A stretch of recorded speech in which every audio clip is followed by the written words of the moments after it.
अस्सलाम वालेकुम व्यूअर्स, कैसे हैं आप? उम्मीद है सब खैरियत से होंगे। हजे सियाल मुक्के नहीं गए ते धुप्पां इन्नियां रोशन नेगियां ते लगदा वेख के कि गर्मी बड़ी पैन लग पैनी। धुप्पे जेह्ड़ा जीन कुछ होंदा ते अंदर ठंड लगदी है।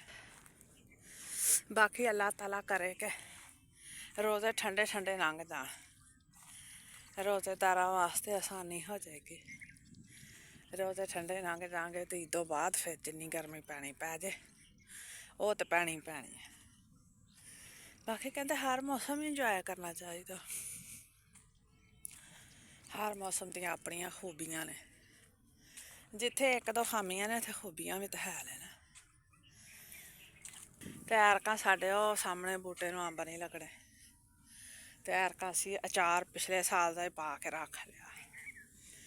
इस बूटे नूं एक साल लगते, एक साल नहीं लगते।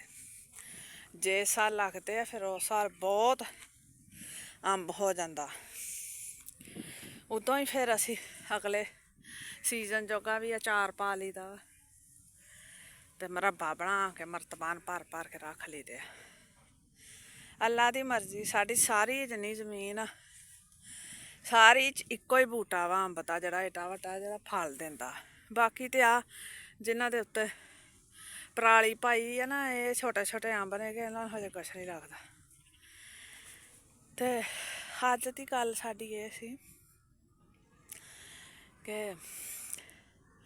घरां बिच रिश्तेदारां बिच कुछ लोग ऐसे हुंदे आ कि जिन्हां दे अकीदे बड़े पक्के हुंदे कि ओह् जेह्ड़ा ना सोचदे कि असी जो कहने ओह् ठीक कहने, बाकी जो कहते आ ओह् कच्चियां गल्लां करदे।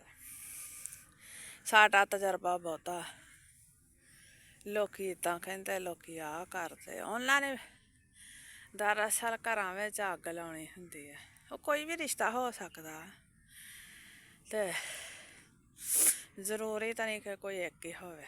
कोई भी रिश्तेदार ऐसा हो सकदा कि जेह्ड़ा शैतान सिफत हुंदा होवे, जेह्ड़ा लड़ाई करा के ते सकून महसूस करे ते पीठ पिछे हसदा होवे।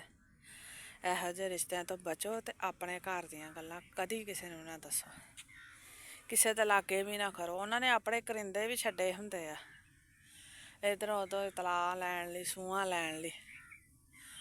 बुढ़ियां इदां दियां अक्सर हुंदियां ने, लेकिन बुढ़ी सिफत भाई भी हुंदे आ जेह्ड़े गल्ल करन लग्गेआं बलाउंदे नी गे, शर्म नहीं करदे, सिद्धी गल्ल कर दिंदे आ, कोई लिहाज नहीं रखदे। ते जेह्ड़े है ने जिन्हां नूं पता हुंदा कि एह् बंदे दी एह् कमजोरी आ, इस तो अपने घर दी गल्ल होवे, अपने बच्चेआं दी होवे, बीवी दी होवे, मां प्यो भैन भरा पेकिआं दी सौह्रिआं दी जिदी भी कोई गल्ल होए ना, ऐसे लोग निशानदेही करो ते उन्हां तक अपने आप नूं ना जान दो।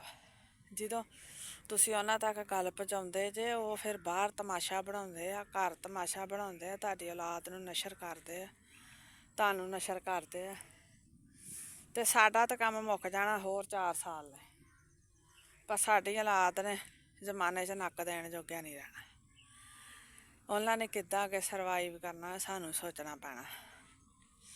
अपना ख्याल रखो ते ज़रूर इस बारे गौर करेओ। अल्लाह हाफिज़।